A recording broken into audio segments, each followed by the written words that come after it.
Seguimos, estamos en la tertulia de este viernes 6 de septiembre del año 2024. Estamos como Alejandro Aval acá resistiendo, él y yo, ¿no? Sí, ocupando el lugar de Juan, además. Aguantando el mostrador. No es poca cosa. Estamos nosotros dos, que somos más o menos titulares en esta mesa, yo como conductor, él como tertuliano, y después invitados, invitadas, Carolina Porley, buen día. Buen día. Buen día, Mariana Blengio, buen día. Buen día. Y Marcelo Estefanel, ¿cómo te va? Muy bien, encantado. Saludo yo también, porque llegué tarde, así que más vale que salude.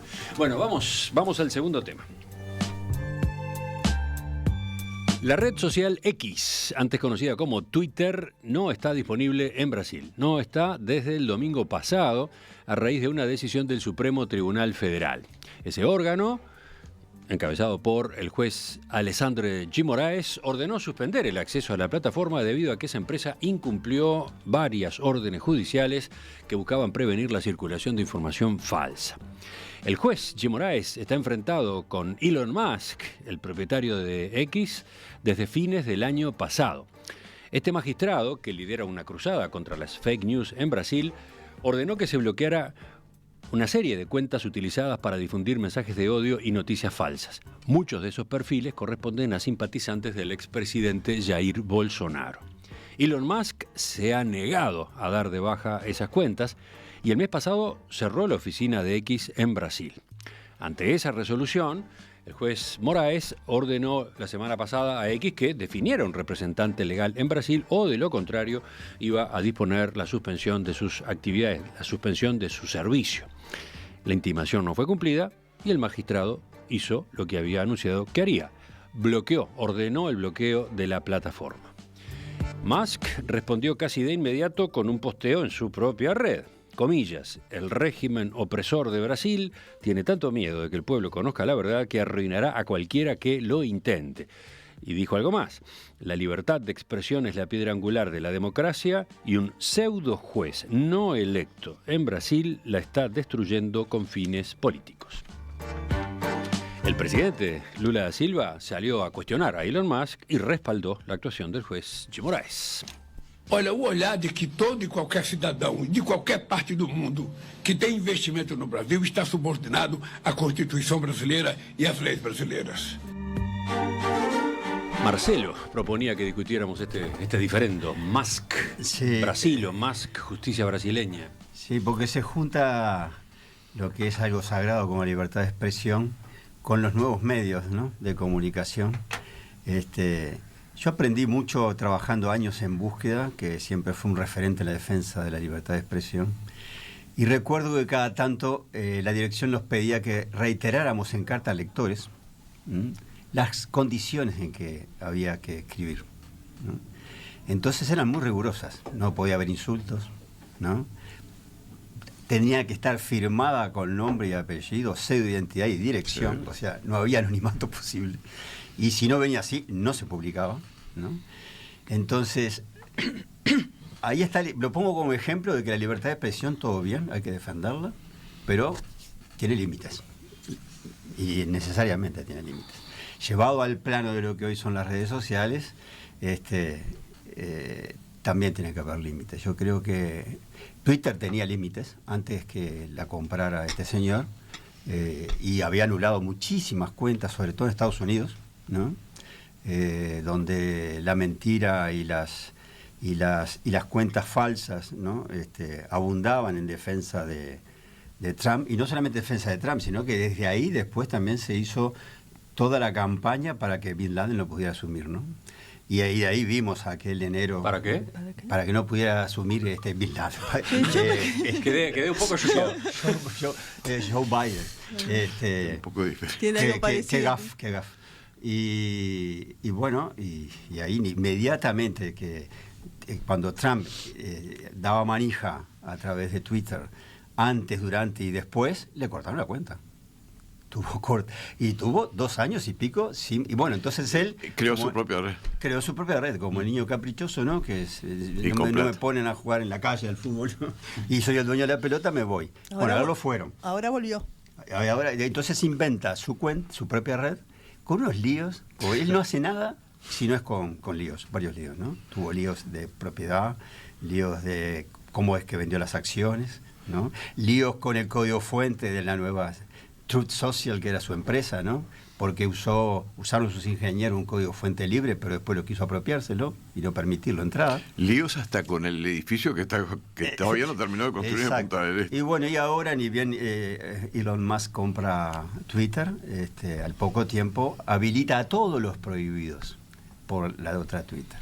Y otra vez viene la andanada y en Brasil ni qué decir, ¿no? Lo que ha sido, no hay que olvidar de que Bolsonaro gana las elecciones, entre otras cosas, gracias a WhatsApp, ¿no? Uh-huh. Y a las noticias falsas.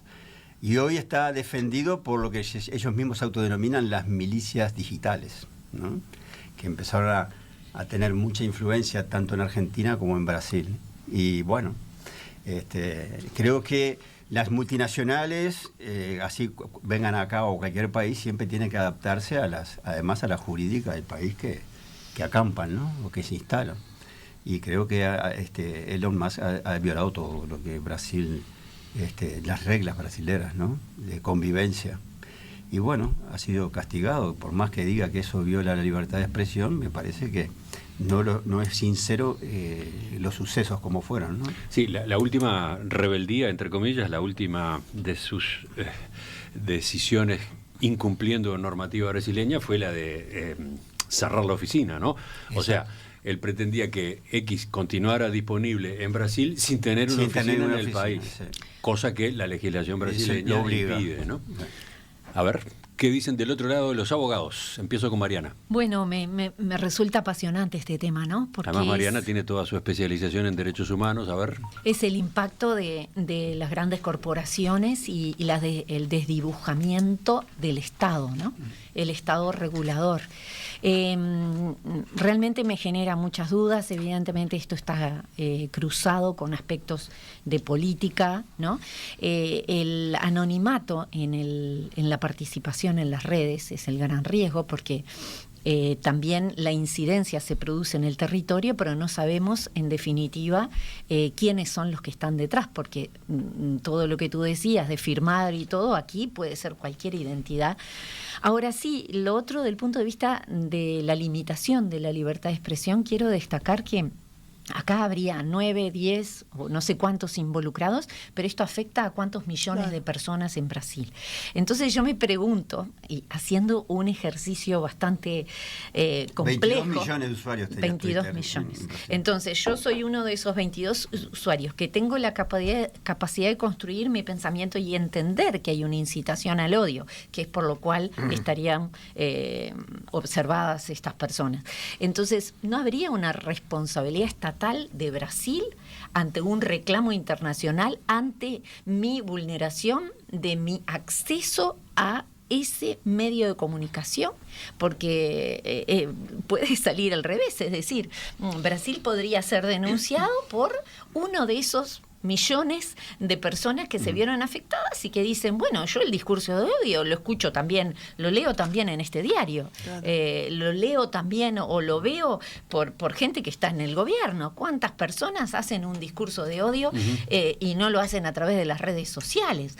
Entonces, es un tema complejísimo en cuanto a la limitación de los derechos y los criterios que deben operar en las medidas que se toman, la proporcionalidad, la ponderación, la racionalidad y en este caso la afectación que produce un fenómeno que nos supera, nos proyecta a un infinito ya no manejable, ¿no? Ya que lo estás analizando desde ese lado, del lado de los usuarios de la red, agrego la otra parte de la medida que tomó el magistrado, que tomó el Supremo Tribunal Federal, que es la prohibición de que un brasileño encuentre un subterfugio para acceder a X, ¿no?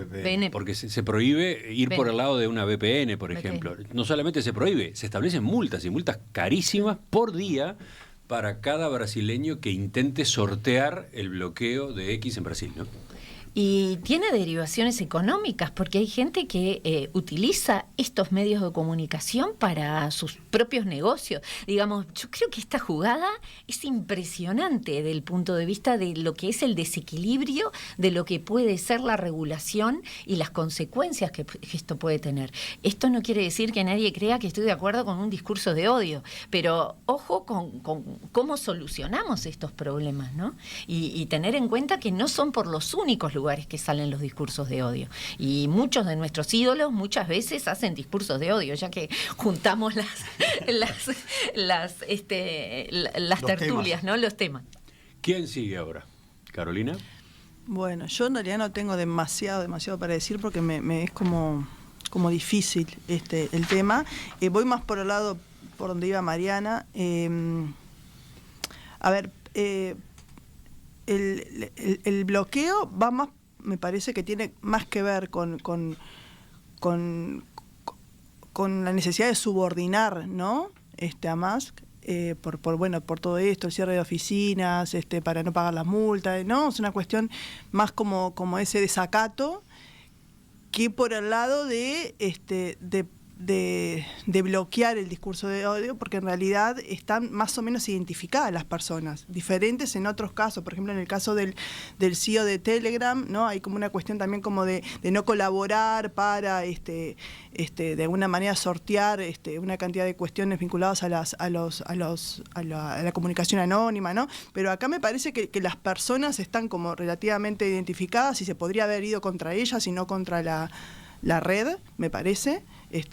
Si se puede hacer eso, se tendría que hacer eso. Vos imagínate en búsqueda, alguien escribe una columna, no sé qué, le dicen al director de búsqueda, bueno, que no publique más porque está llamando al odio, y entonces sacamos a búsqueda de circulación. O sea, es como demasiado desproporcionada la medida. Es malo porque jamás va a haber una columna. No, ya sé, pero lo que voy es que imaginémonos con una, o sea, si más o menos estaban identificadas, ¿no? Los sectores que estaban usando la red para esos fines, entonces se podría ir contra ellos y no contra la red. Entonces me parece que vamos más por el lado de querer hacer valer, ¿no? la normativa, las decisiones judiciales, que por ese otro lado. Y en ese sentido yo digo, bueno, es una cuestión como de afirmación de la soberanía, que es un poco lo que dice Lula. Ahora, yo qué sé, para mí la imagen de Brasil con esto no queda bien parada, porque si uno piensa... ¿Cuántos usuarios seguían a Trump cuando Twitter lo sacó? Le canceló la cuenta permanentemente. Esa es la decisión del director de Twitter. 88 millones. O sea que 88 millones de ciudadanos quedaron sin saber a través de Twitter qué opinaba Trump. Y sí, es un castigo, sin ninguna duda, es un límite. Pero cuando hay un día... No sé, bueno, Búsqueda tiene miles de lectores, pero Twitter en total hoy creo que hay 800 y pico de millones, ¿no? Que tienen cuenta ahí. Yo lo que voy es que si es una cuestión de afirmar la soberanía y la autoridad de Brasil, ¿no? Una cuestión, eso como de afirmación nacional, que me parece que es un poco lo que dice Lula cuando respalda al juez, hay que pensar que este bloqueo, y uno dice, bueno, ¿qué países han bloqueado, ¿no? Las redes sociales? Son países que no son democracia. Entonces es como muy, yo creo que es un boomerang. O sea, por un lado querés afirmar y decir, no, acá se respetan nuestras leyes, pero por otro lado la imagen que queda del país no es muy buena. No sé, a mí como que me genera como muchas dudas la medida. Entiendo la preocupación, pero... Y bueno, y se junta con otras, ¿no? Porque no es solo este caso, hay que ver también lo que está pasando con el CEO de Telegram, lo que ha pasado con Meta hace relativamente poco, ¿no? Hay como diferentes embestidas judiciales desde diferentes lados, con diferentes situaciones, pero bueno, es como un problema que está como en la mesa, ¿no? O sea, sobre la mesa. Bueno, y dijo que tenía poco para expresar. No, pero no dije mucho tampoco, me parece. Desde la Vice tenemos aportes a propósito de... bueno, ahora los busco. Tengo 2 o 3 para leer, pero primero vamos con Alejandro. Bueno, la persona de Alexandre de Moraes, que es en realidad donde se centraliza lo que ha pasado, más que lo más... es por supuesto que bastante conflictiva es muy difícil de entenderla, ¿no? Es un hombre que ha tenido una trayectoria absolutamente variable a lo largo de los años. Una vez que sea un individuo absolutamente consecuente durante los últimos por lo menos 10 años, que incluso más. ¿A qué estás aludiendo? Y que ha tenido, digamos, vocación conservadora, derechista, centrista, en favor de uno, en favor de otro. En definitiva, fue nombrado directamente por el presidente de la República para integrar la Suprema Corte y con el apoyo cierto de la Cámara de Senadores, porque así es como se los nombra en Brasil, ¿verdad? Pero absolutamente discutible su trayectoria personal en cuanto a las enormes variantes que ha tenido. Hay un artículo de Sartú en un semanario publicado en el día de hoy, ¿no, verdad? Sí, el día de hoy. Voces. En Voces, sí. Perdón, el día de ayer. En el día de ayer, que es Voces, que habla bastante de esto. Venir, hace todo un reconto de la historia de este hombre que te deja, no te digo que los pelos de punta, pero por lo menos dudando seriamente de Di Moraes, ¿no, verdad? Y a mí lo que más me preocupa es que yo no quiero opinar sobre algo que no sé lo que pasó. ¿Alguno de ustedes leyó ese tipo de mensajes o sabe qué contenido exactamente tenían los mensajes que se quisieron vetar? Sí, o que se por todos lados, yo no, sí. yo no los vi. Ah, están, pues buscarlo. Ahora no están más. No, pero decir que se ven por todos lados. Yo no los vi. No quiero decir que no hayan existido, digo que yo no los vi. Y me resulta muy difícil decir esto realmente es aparentemente censurable cuando ni yo ni ninguno de los lugares que habitualmente miro, tampoco los he buscado a fondo, ¿no? En los lugares que habitualmente miro, los he encontrado. Probablemente sea verdad que sean mensajes mentirosos, pero tampoco aparentemente no están identificados demasiados mensajes. Serían 6 o 7 mensajes, por lo menos es lo que he leído que serían. Cuentas. Capaz que no. Cuentas, ¿no? Sí, cuentas, perdón. Cuentas. Quise decir cuentas, perdón. Gracias, Mariana. Pero dentro de los millones de cuentas que tiene el sistema bloqueado, ¿no? la red X. Ahora, sin duda, es un tema absolutamente delicado el poder decir hasta dónde es razonable que ocurra algo así. Bloquear una red como se ha bloqueado, bueno, como se bloqueó en su momento en Estados Unidos también, incluso con respecto a Trump, ¿no, verdad? A Trump y a varios más. Sí, no, pero digo a Trump porque tú lo mencionaste, Mauri. Sí. No es algo que a uno le parezca demasiado fácil. Sancionar por permitir transmitir mensajes de odio y cosas por el estilo me parece muy bien si los identificás a los mensajes y a las cuentas concretas que los emiten. Pero hacerlo así de una manera global. Bueno, ahí empezó el lío en Brasil, Pidieron que identificaran a los anónimos y nunca lo identificó Twitter, jamás. No los quiso identificar. No. Bueno. Ese es uno de los problemas. Esto es una madeja que viene creciendo hace tiempo ya, ¿no? Y lo otro que a mí me preocupa son las noticias falsas. Yo veo, por ejemplo, la cuenta de Trump en Twitter, hoy, se pasa subiendo noticias falsas. Bueno, cuando volvió Trump a Twitter, de las primeras actividades, de los primeros contenidos, fue un diálogo entre Trump y justamente el anfitrión Elon Musk, ¿no? Un diálogo entre los dos, una especie de entrevista que fue una catarata de noticias falsas. Exacto. Ayer se peleaban por sumar falsedades de un lado y del otro, según lo que pudo Cuando termina el después, Congreso del Partido Demócrata, hay una foto extraordinaria que publica la prensa norteamericana de Kamala de espalda y todo el Congreso atrás. ¿Y Trump qué hizo hacer? Una bandera, atrás de todo del público, una bandera con la vis del martillo roja enorme. Bueno, y lo publicó como una verdad. Y ayer Elon Musk publica a Kamala vestida con un uniforme, con una chaqueta y con una gorra con la vis del martillo.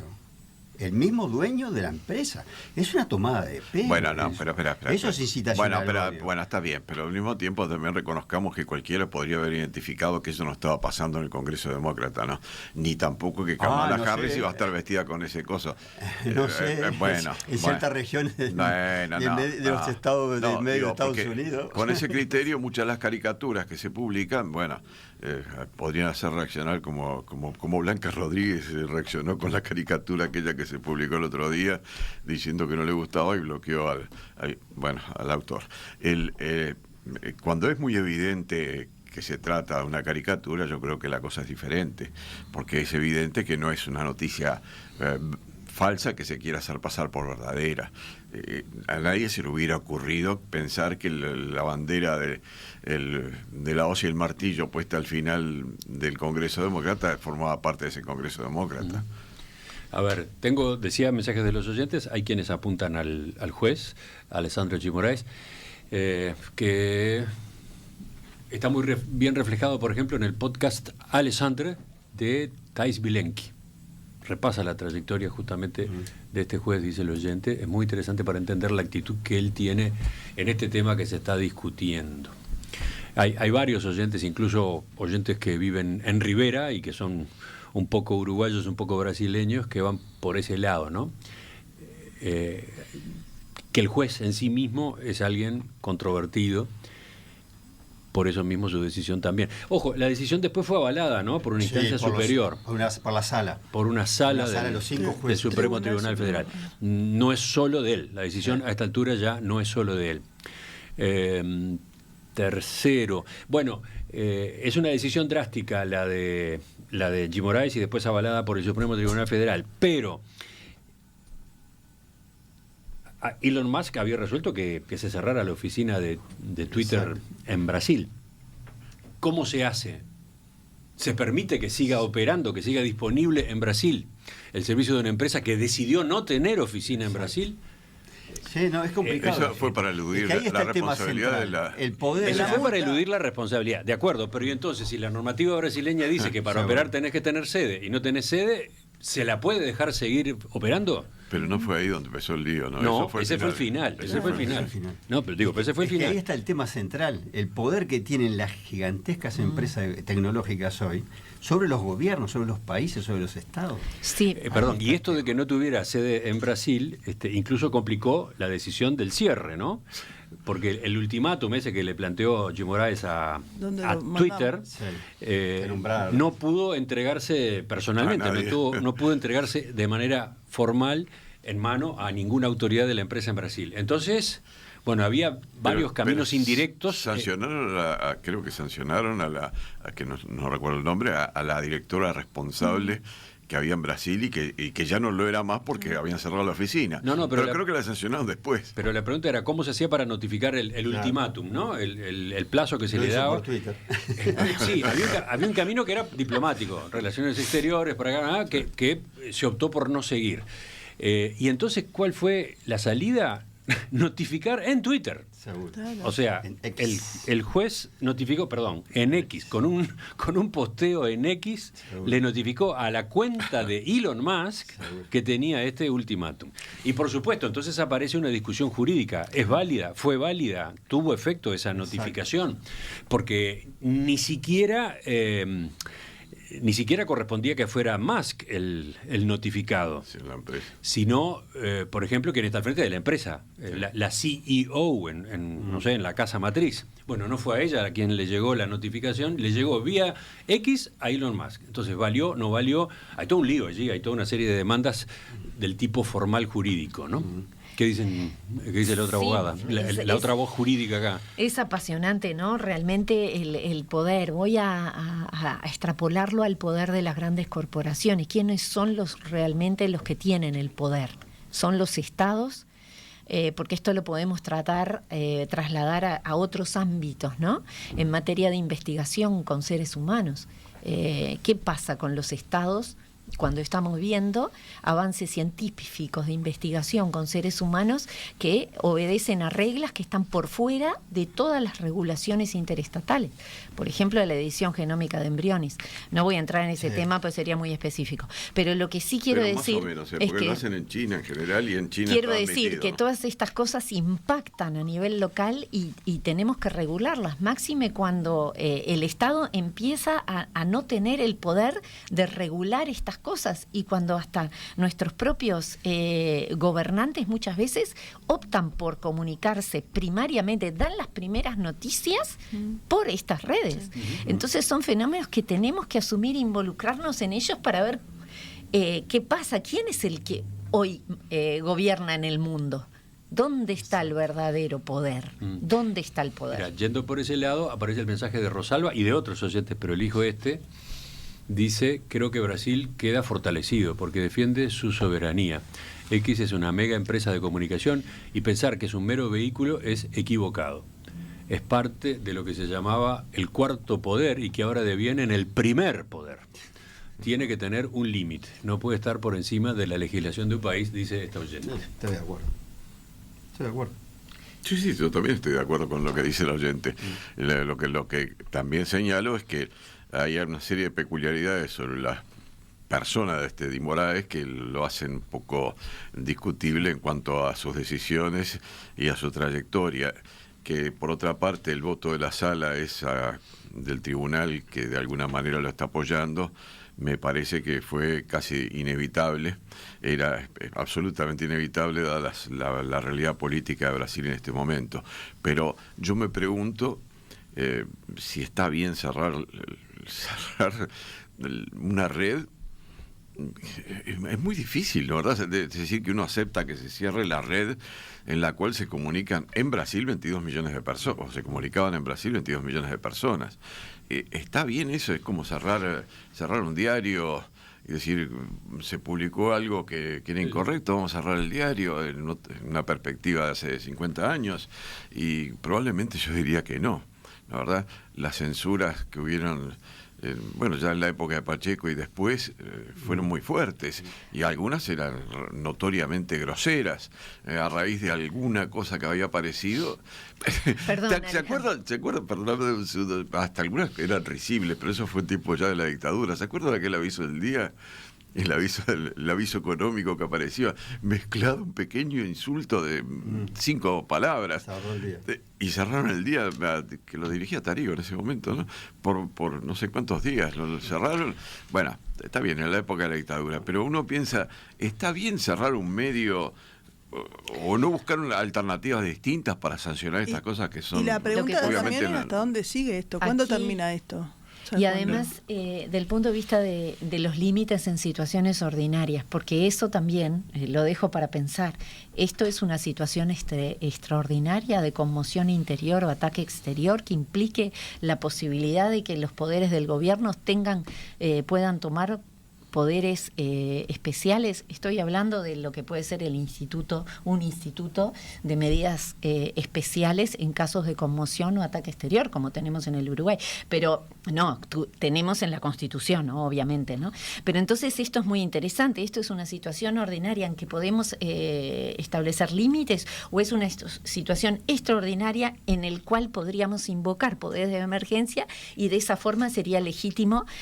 No sé si me explico, pero es bastante complejo desde el punto de vista de la soberanía, ¿no?